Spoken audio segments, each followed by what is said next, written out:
So palliative care is a kind of a new type of medicine, and it focuses on people who have serious chronic illnesses, patients who are going to get better from their illnesses, patients who are going to learn to live with their illnesses, or patients who are going to die from their illnesses. Palliative care is not hospice. That's a very common misconception.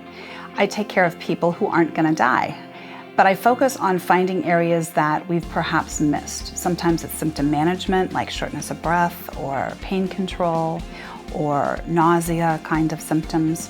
Sometimes it's more emotional suffering, people who are tired from doing treatments that they don't want to do anymore, and they need a safe place to come and talk about that.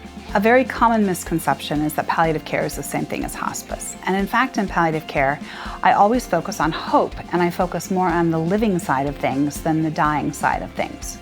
So I put my focus on life and living and quality of life rather than just the dying process. However, if a patient comes to me at the very, very end of their life, which they do sometimes, then I help facilitate that transfer to hospice. I've discovered that there are a lot of misconceptions about what hospice actually is and what it can provide. That it's not just a type of care for the last couple days of life or a couple weeks of life.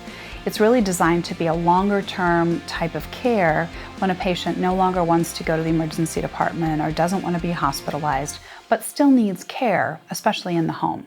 So hospice has so many benefits. My patients tell me that their only regret is not getting hospice involved sooner. So I'm working to try and change the cultural perception of hospice also, that it's just a different kind of care, and it's the right kind of care at the right point. One of my main jobs is to help patients try and figure out when is that right point. Not too early, but definitely not too late also.